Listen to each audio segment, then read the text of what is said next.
So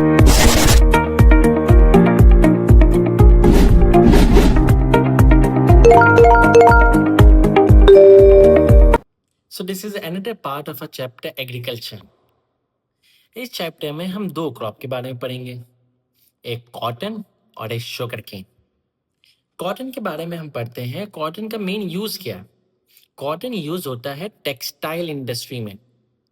cotton से आपके कपड़े बनते हैं, ठीक है, फैब्रिक्स बनते हैं, क्लोथ्स बनते हैं, रेडीमेड गारमेंट्स बनते हैं।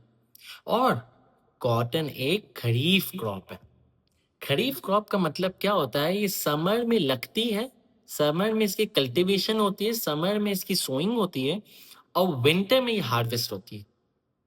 समर में इसकी सोइंग होती है, कल्टीवेशन होती है और विंटर में हार्वेस्ट होती है। कॉटन एक रबी क्रॉप, कॉटन एक खरीफ क्रॉप है। याद रखना, खरीफ क्रॉप का मतलब समर में कल्टीवेशन, समर में सोइंग और विंटर में इसकी हार्वेस्टिंग, अक्टूबर में इसकी हार्वेस्टिंग होती है।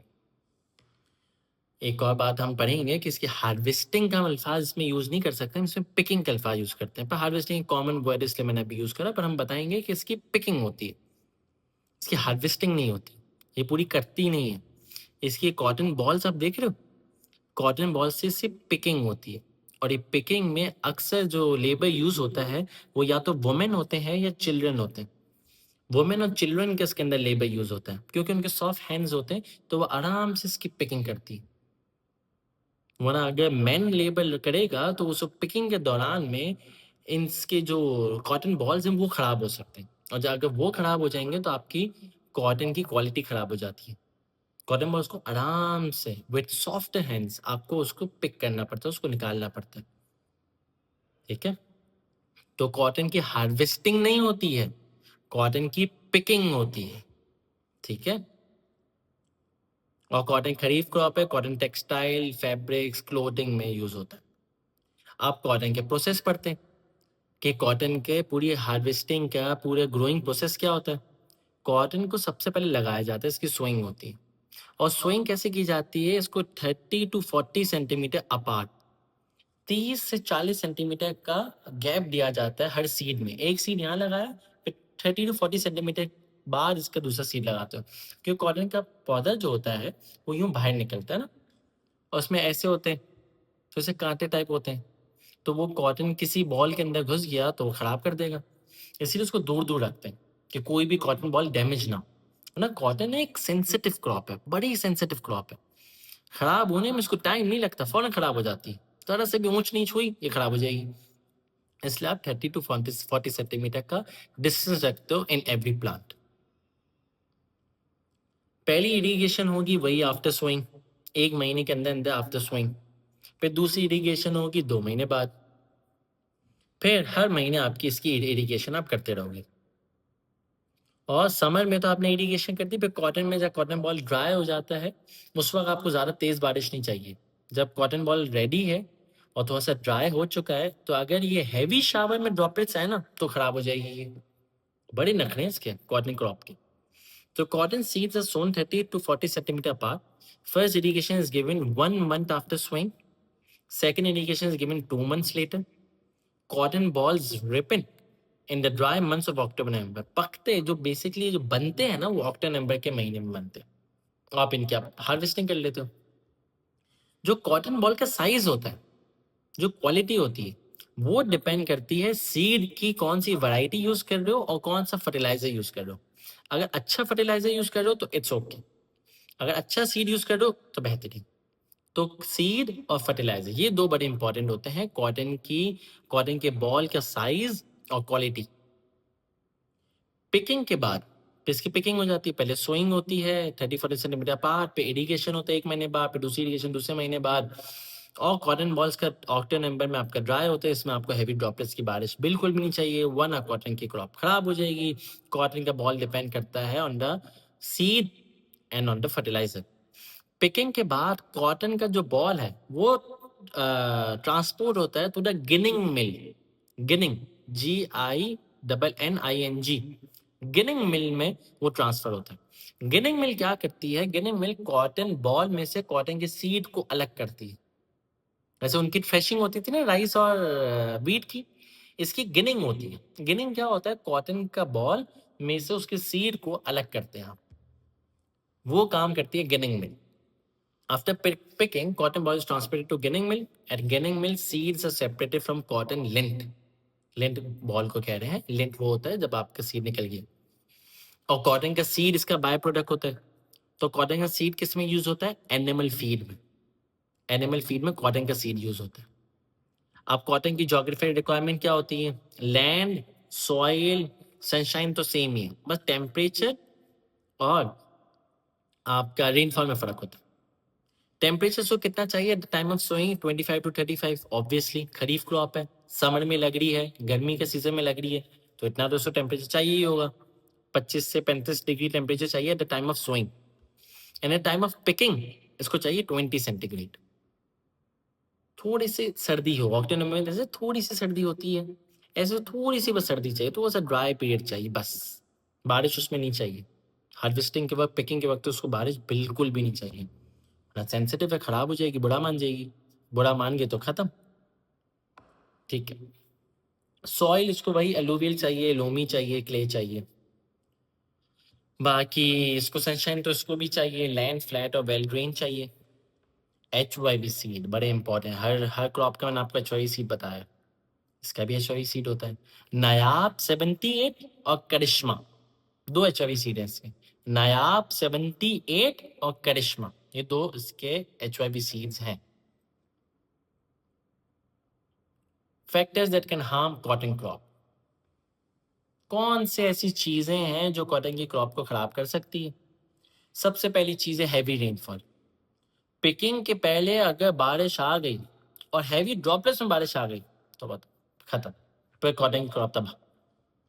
अगर थंडर स्टॉर्म आ गया, साइक्लोन आ गया, तो कॉटन क्रॉप तबाह।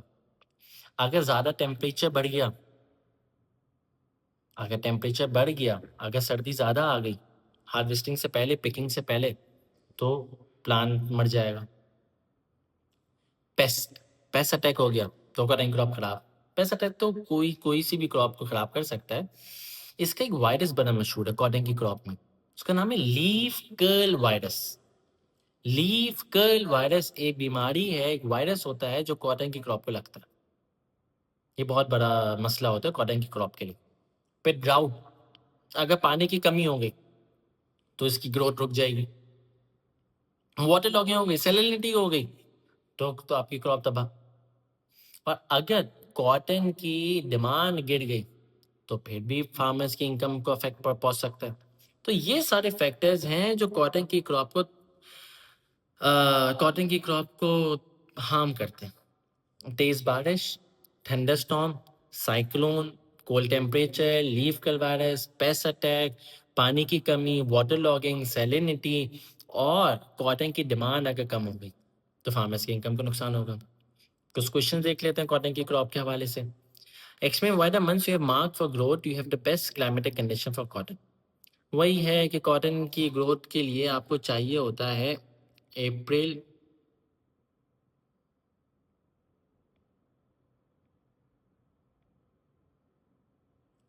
मई में आपकी उसकी सोइंग होगी और हार्वेस्टिंग होगी उसकी अक्टूबर में। तो क्यों चाहिए होता है? क्योंकि आपको 100,000 मिलीमीटर रेनफॉल चाहिए होती है। अभी हमने ऊपर पढ़ा था ना ज्योग्राफिकल रिक्वायरमेंट में, रेनफॉल को 1000 मिलीमीटर चाहिए, 1000 मिलीमीटर को चाहिए होती बारिश। राइस को कितनी चाहिए होती है? 1270 से लेकर 2000। वीट को कितनी चाहिए होती है? 200 से 500। कॉटन को चाहिए 1000 मिलीमीटर। बारिश चाहिए, बहुत ज़्यादा नहीं चाहिए ना बहुत कम चाहिए। माइल्ड नाइट टेम्परेचर होता है, ज़्यादा सर्दी नहीं होती। टेम्परेचर भी सो थोड़ा सा कल्टीवेशन के वक्त गर्म चाहिए। कॉटन नॉर्थ और वेस्ट में, नॉर्थ मतलब नॉर्दर्न पाकिस्तान और वेस्टर्न पाकिस्तान में, बलूचिस्तान, KPK में क्यों ग्रो नहीं हो सकती? क्योंकि वहाँ पर टेम्परेचर ज़्यादा होता है, वहाँ पर फ्लैट लैंड नहीं है, वहाँ पर अच्छी सॉइल नहीं है, इसलिए। और कॉटन क्रॉप को तो तेज़ बारिश हुई तो ख़राब हो जाएगी, ज़्यादा कम टेम्परेचर मिला तो ख़राब हो जाएगी, इसलिए उसको भी देख लो। ये 3 क्वेश्चन है, ईजी क्वेश्चन है, तीनों को पढ़ लो ध्यान से। ठीक है, आगे बढ़ते हैं। और वेस्ट में तो आपके पानी भी नहीं है, बलूचिस्तान में आप कॉटन का क्रॉप को ग्रो कैसे करोगे? वहाँ पर तो पानी की कमी है। ये explain why cotton is grown in Punjab Sindh provinces. Cotton Sindh और पंजाब में ग्रो क्यों होता है? क्योंकि वहाँ पर टेम्परेचर फेवरेबल है, सॉइल अच्छी है, क्लाइमेट अच्छा है, रेनफॉल मिलती है, वहाँ पर डिमांड है, वहाँ पर टेम्परेचर अच्छा है, वहाँ पर टेम्परेचर कम नहीं होता, जो उसको 25-35 चाहिए होता है द टाइम ऑफ सोइंग वही आपको मिलता है। वहाँ पर इरिगेशन फैसिलिटी है, वहाँ पर रोड्स अच्छे हैं, वहाँ पर लेबर है, वहाँ पर डिमांड है, ये सारी बात है। बड़ा आसान सा क्वेश्चन है कि पंजाब और सिंध में क्यों कॉटन की ग्रोथ सबसे ज़्यादा होती है? वहाँ पर टेक्सटाइल मिल है, इसलिए अलूवियल सॉइल है, ठीक है। Why is much smaller? सवाल ध्यान से सुनना ये वाला. Why is much smaller increase in water demand expected for cotton? घुमा फिरा के जरा सवाल पूछा है. इसका आसान सा जवाब यही है कि कॉटन को वाटर डिमांड क्यों अब कम चाहिए. अब कॉटन की क्रॉप जो है, कॉटन ओवरऑल कॉटन की क्रॉप जो पूरे फार्म्स हैं उनकी वाटर की डिमांड अब ज़्यादा बढ़ नहीं रही. इसका मतलब कॉटन की ग्रोथ कम हो रही है. वो इसलिए क्योंकि अब basically there is less suitable land for cultivation of cotton. ठीक है, नॉर्थ में अगर जाओ तो मसले हैं, तो ज़्यादा बारिश हो जाती है तो मसले हैं, वेस्ट में तो है ही नहीं. और फर्टाइल सॉइल चाहिए होती है जो अब नहीं है, फर्टिलाइजर चाहिए जो महंगे हैं, एच वाई वी सीड चाहिए जो महंगे हैं, गवर्नमेंट का इतना इंसेंटिव्स नहीं रहा, और कॉटन खाने के लिए तो चाहिए नहीं होती, और कॉटन की अब कल्टीवेशन कम से कम ही हो रही है. फार्मर्स अब प्रेफर नहीं कर रहे कॉटन को ग्रो करना. बस खत्म. ये 2 क्वेश्चन देख लो, बड़े इजी पीजी क्वेश्चन हैं, ज़्यादा कोई मुश्किल नहीं है. अब आ जाओ शुगर केन भी एक खरीफ क्रॉप है, और शुगर केन और कॉटन राइस ये तीनों कैश क्रॉप है. ये कभी भी फार्मर सबसिस्टेंस फार्मर तो सोचता भी नहीं, उसे ख्वाबों में भी नहीं आती ये वाली क्रॉप्स. तो शुगर केन एक खरीफ क्रॉप है, शुगर केन एक कैश क्रॉप है. इसका प्रोसेस देखो. सबसे पहले लैंड को प्रिपेयर करते हैं, फिर शुगर केन के स्टॉक्स को प्लान करते हो, और इसको भी 30 सेंटीमीटर दूर दूर रखते हो. इसकी ग्रोथ और क्वालिटी डिपेंड करती है शुगर केन को जितना आप इरिगेट कर रहे हो, कौन सा फर्टिलाइजर यूज कर रहे हो, उस पर डिपेंड करता है. शुगर केन के जो स्टॉक्स हैं, जो शुगर के जो डंडे हैं, वो 6 to 8 फीट तक पहुँचते हैं. 6 to 8 फीट तक वो पहुँचते हैं शुगर केन की जो क्रॉप है, जो डंडे हैं, जो गन्ना होता है वो. और शुगर केन की क्रॉप की ना हार्वेस्टिंग नहीं होती, इसकी रटूनिंग होती है. रटून होता है ये, इसको रटून करते हो आप. रटून का मतलब क्या होता है कि ये शुगर केन का एक स्टॉक है, तो उसको पूरा नीचे से नहीं काटते. आप क्या करते हो, आप इसको ऐसे हार्वेस्ट करते हो. ऐसे हार्वेस्ट करने से होता क्या है, अब ये ऊपर वाला यूज कर लोगे, और ऐसा आपने हार्वेस्ट करा तो ये बाकी रह जाएगा. थोड़ी सी ना जगह छोड़ देते हो उसको. जब ऐसे करके आपने हार्वेस्ट करा स्लांट में नीचे से, इसकी रूट को छोड़ दिया, सिर्फ शूट आपने ले ली. ऐसे करके आप क्या करते हो, ऐसे करके ऊपर का आपने यूज कर लिया और नीचे का आप छोड़ देते हो फॉर अनदर ग्रोथ. तो 2 से 3 साल तक आप ये कर सकते हो. 2 से 3 साल तक आप ये कर सकते हो. उससे ज्यादा करोगे तो फिर मसला है. तो बार बार आपको शुगर केन के सीड बोने नहीं पड़ते, बार बार आपको प्लोइंग और सोइंग नहीं करनी पड़ती. एक दफा कर दिया फिर छोड़ दो, फिर शुगर केन का स्टॉक दोबारा से ग्रो हो जाते हैं, दोबारा से ग्रो होगा. इसको कहते हैं रटून. तो the sugar cane crop can be ratoon and same field can be harvested again for 2 to 3 years. सबसे पहले तो आपने प्लोइंग करी, 30 सेंटीमीटर दूर दूर लगा दी शुगर केन की गन्ने, क्रॉप लगा दी. उसके बाद आपने इरिगेशन करा, फर्टिलाइजिंग करी, ये सब चीज़ आपने करी. फिर आप करोगे रटून. रटून क्या होता है, the crop can be रटून and same field can be harvested for 2 to 3 years. और उसकी हार्वेस्टिंग मैनुअली होती है, क्योंकि ये सब आपका मशीन से आप नहीं करते इन पाकिस्तान. तो आपकी हार्वेस्टिंग मैनुअली होती है. फिर हार्वेस्टिंग के बाद शुगर केन को जल्द से जल्द पहुंचाया जाता है to the sugar cane industry, जिससे आपकी शुगर बनेगी. फौरन तो आपने उसको हार्वेस्ट करा और आपने उसको क्रॉप को भेज दिया फॉर फर्दर प्रोसेसिंग. क्योंकि अगर आपने 48 आवर्स में नहीं भेजा तो कॉटन जो जो sugar cane will lose is sugar content, और उसका वेट भी कम हो जाएगा, शुगर कंटेंट भी कम हो जाएगा. इसलिए कभी आप शुगर केन का जूस भी पियो तो आप अगर उसको आपने थोड़ी देर के लिए भी छोड़ा तो वो काला पड़ जाता है, ब्लैक हो जाता है, ब्राउनिश शेड में आ जाता है, वो खराब हो जाता है. शुगर केन का गन्ना भी, शुगर केन की क्रॉप भी आपको 48 आवर्स में आपको शुगर केन इंडस्ट्री भेजनी है in any how for further processing. इसलिए शुगर केन क्रॉप के बराबर में बिल्कुल करीब ही आप रखते हो शुगर केन इंडस्ट्री भी। यहाँ से काटा फौरन पहुंचा दी, तो उसका पे मैक्सिमम आउटपुट निकल सकता है। शुगर केन की ज्योग्राफिकल रिक्वायरमेंट क्या होती है? इसको टेम्परेचर चाहिए 25 टू 35 डिग्री, रेनफॉल उसको 1500 चाहिए, उसको भी थोड़ी ज़्यादा पानी चाहिए होता है, पर फ्लडेड फील्ड वाला राइस वाला चक्कर नहीं। खरीफ क्रॉप है, इसका मतलब समर में लग रही है, समर में लग रही है, इसका मतलब उसका टेम्परेचर तो चाहिए 25 से 30 डिग्री, रेनफॉल 1500 मिलीमीटर चाहिए, सॉइल और लैंड तो सेम ही है।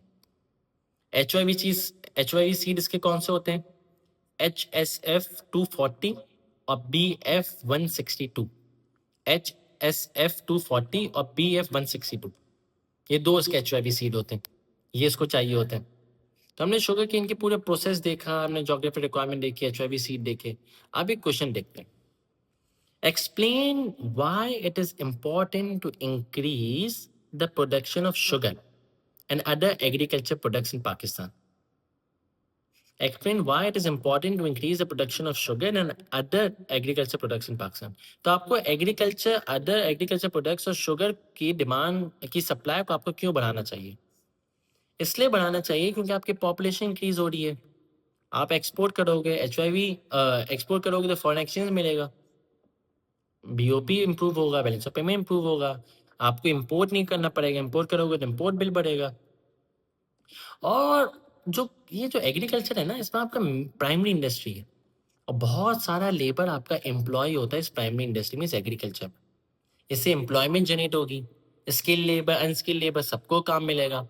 इससे ना बहुत सारी जो एग्रीकल्चर है, इससे आपका रॉ मटेरियल मिलता है बहुत सारी इंडस्ट्रीज को, जैसे टेक्सटाइल इंडस्ट्री को कॉटन प्रोवाइड करता है, शुगर इंडस्ट्री को शुगर केन प्रोवाइड होती है, वहां पर भी एम्प्लॉयमेंट जनरेट होती है, वहां पर भी आप एक्सपोर्ट कर सकते हो बाकी सामान। ये सारा चक्कर होता है, समझ में आई? ये शुगर केन का हमने एक क्वेश्चन पढ़ा, फिर शुगर केन की हमने ज्योग्राफी रिक्वायरमेंट पढ़ी, अक्सर सवाल आपके इसमें से ही आते हैं।